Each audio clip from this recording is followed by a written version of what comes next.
नमस्कार दोस्तों, जय जोहार। मैं कौशल तिवारी और बिहनिया संझा में आपका स्वागत है। ये दुब्बर बर दू असार की कहावत नहीं है, ये तो सीधे सीधे छत्तीसगढ़ी में चर्चित किसानों के लिए वो कहावत है कि करम फूटा खेती करे, अकाल पड़े नहीं तो भाव गिरे। छत्तीसगढ़ के किसान लगातार सरकार की उपेक्षा का शिकार होते रहे हैं, नीतियों का शिकार होते रहे हैं।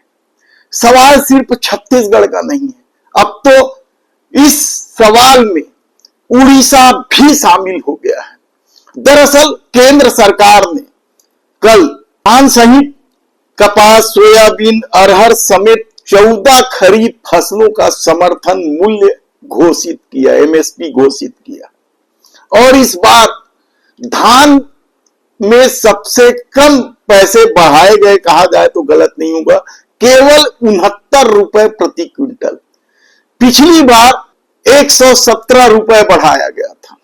सवाल यह भी नहीं है, सवाल तो है 15 दिन पहले मानसून के आ जाने का।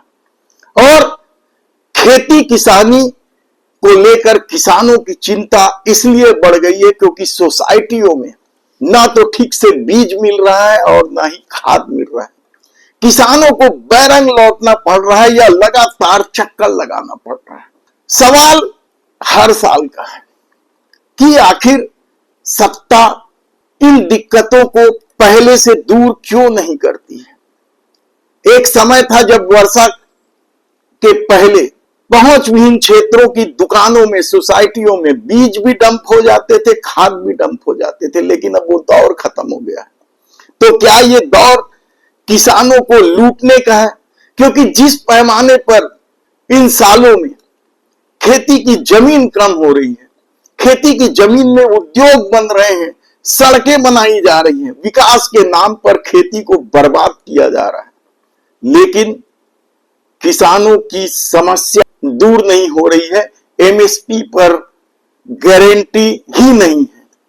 बहुत सारी गारंटी है मोदी की, ये अलग बात है कि बहुत सारी गारंटियां फेल हो चुकी हैं, लेकिन किसान लगातार ये मांग कर रहे हैं कि एमएसपी पर खरीदी की गारंटी हो, सरकार कानून बनाए, लेकिन वह भी सरकार नहीं कर रही है और इसे लेकर लगातार किसान आंदोलित है। ऐसे में अब जब 14 फसलों का एमएसपी घोषित किया गया है, तो धान की फसल ही सबसे कम क्यों बढ़ाई गई?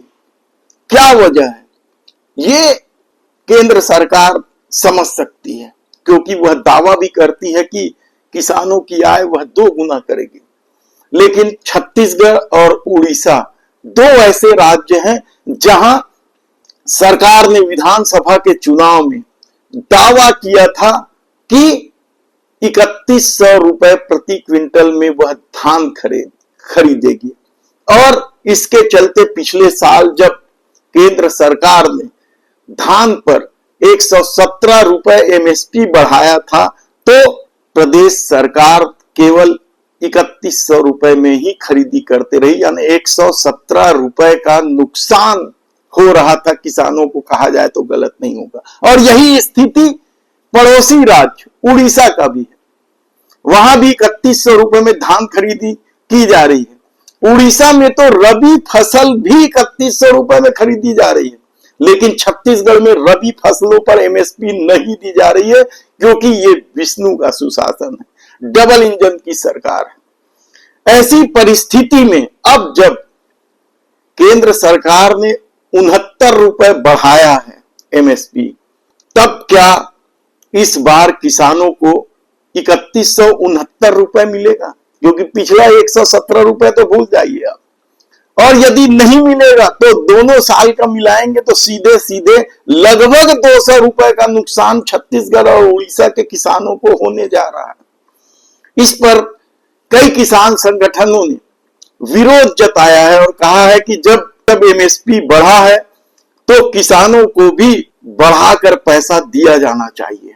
क्या ये दिया जाएगा? हालांकि अभी तक प्रदेश सरकार की तरफ से कोई प्रतिक्रिया नहीं आई है, लेकिन जो प्रशासनिक सूत्र है वह बता रहे हैं कि जब पिछले बार ही 117 रुपए नहीं बढ़ाए गए तो इस बार 69 रुपए कैसे बढ़ाएंगे। यानी जो कहावत है करम फूटा खेती करे, क्या वह सच में छत्तीसगढ़ के किसानों पर लागू होती है, उड़ीसा के किसानों पर लागू होती है। और ऐसे में जब मानसून 15 दिन पहले पहुंच गया है, अब तो छत्तीसगढ़ में भी दक्षिण क्षेत्र में मानसून के पहुंच जाने की खबर है, तब ऐसी परिस्थिति में किसानों की स्थिति को लेकर जो सवाल उठ रहे हैं वह बेहद ही परेशान करने वाला है।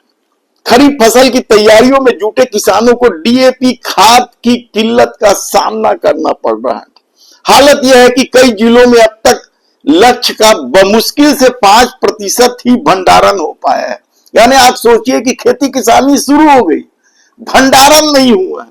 इसके चलते किसानों को सोसाइटियों से बैरंग लौटना पड़ रहा है या बार बार चक्कर लगाना पड़ रहा है। जांजगीर चांपा में तो डीएपी की उपलब्धता ही शून्य बताई जा रही, जबकि छत्तीसगढ़ का सबसे सिंचित जिलों में से एक है जांजगीर चांपा जिला, जहां के किसान 3 फसल लेते हैं और वहां ये स्थिति है। डीएपी की किल्लत को देखते हुए दुर्ग जिले में तो इसका लक्ष्य घटाकर 5267 एमटी कर दिया गया, जबकि गत वर्ष यह 14,915 एमटी डीएपी का वितरण हुआ था। डीएपी की कमी को देखते हुए कृषि विभाग किसानों को अभी एसएसपी और एनपीके को इसके विकल्प के रूप में उपयोग करने की सलाह देने लग गया। यानी सोचिए कि किस तरीके से सुशासन चल रहा है। पिछले कई दिनों से प्रदेश में मौसम के बदलते मिजाज ने किसानों की चिंता बढ़ा दी है। उन्होंने खेतों में तैयारी शुरू कर दी है। ऐसे में खाद और बीज के लिए भी वे सोसाइटी का लगातार चक्कर पर चक्कर लगा रहे हैं, लेकिन प्रदेश के ज्यादातर जिलों की सोसाइटियों में डीएपी खाद की कमी की शिकायतें आने लगी है। शक्ति जिले में 7,300 मीट्रिक टन डीएपी के भंडारण लक्ष्य के एवज में मात्र 335 एमटी ही भंडारण किया गया है। यह लक्ष्य का बमुश्किल 5% है, जबकि महासमुंद जिले में करीब 5,000 एमटी डीएपी की जरूरत पड़ती है और यहां भी केवल 1669 एमटी ही पहुंच सका है। राजनांदगांव जिले में इस वर्ष 64,640 एमटी खाद के भंडारण का लक्ष्य था और पहुंचा कितना है? 13,211 एमटी। सरगुजा जिले की भी बुरी स्थिति है। मुख्यमंत्री का गृह क्षेत्र माना जाता है, मुख्यमंत्री उसी क्षेत्र से आते हैं। वहां डीएपी खाद की मांग 7,000 एमटी है, लेकिन है कितना? 1,031। रायगढ़ जिले में डीएपी के भंडारण का लक्ष्य 8,600 एमटी है, वहां भी 1,722 एमटी की ही आपूर्ति की गई है। यानी आप सोचिए कि सरकार का सुशासन कैसे चल रहा है। तिहार मनाए जा रहे हैं। तिहार की कहानियां तो हमने बताया कि किस तरीके से कई सरपंचों से 10-10 हजार रुपए लिए जा रहे हैं, तो सरकारी अधिकारियों को भीड़ जुटाने के लिए कहा जा रहा है। और सरकार का तुर्रा यह है कि वह कहती है कि जो भी आवेदन समाधान शिविर में मिले उसमें से अधिकांश आवेदन का निराकरण कर दिया गया। और सोशल मीडिया में चल रहा है कि केवल कागजों में सुशासन तिहार चल रहा है और कागजों में ही निराकरण किया जा रहा है। जो खबरें सामने आ रही हैं उसके मुताबिक प्रदेश में सवर्णा और महामाया धाम के बीच के अलावा डीएपी खाद की बेहद कमी हो गई है। और ऐसी परिस्थिति में एक तरफ तो मोदी सरकार दावा करती है कि वह किसानों की आय 2 गुना कर देगी, लेकिन यदि सोसाइटियों में खाद नहीं होंगे और बीज नहीं होंगे और किसानों को बाहर से खरीदना पड़ेगा, क्योंकि बुआई का तो एक समय है, उसके बाद बुआई का कोई अर्थ नहीं है। ऐसी परिस्थिति में खेत को खाली छोड़ा नहीं जा सकता। तब किसानों को मजबूरी में बाजार से जाकर खाद और बीज खरीदने पड़ेगी। यानी एक तो वैसे ही किसान त्रस्त हैं सरकार की नीति को लेकर, और ऊपर से महंगाई का जो चपत लगने वाली है वह भी किसानों के लिए दिक्कत भरा है। तब ऐसी परिस्थिति किसानों का बजट सिर्फ यही नहीं बिगड़ रहा है, बल्कि कृषि उपकरण से लेकर दूसरे कृषि औजारों में भी मनमाना वृद्धि हुई। जीएसटी की मार भी किसानों को सबसे ज्यादा पड़ रही है, कहा जाए तो गलत नहीं होगा। और ऐसे में छत्तीसगढ़ जो धान का कटोरा कहलाता था, क्या सरकार के रवैये से या सरकार की नीति से किसानों के लिए यहां किसानी करना मुश्किल होता जा रहा है।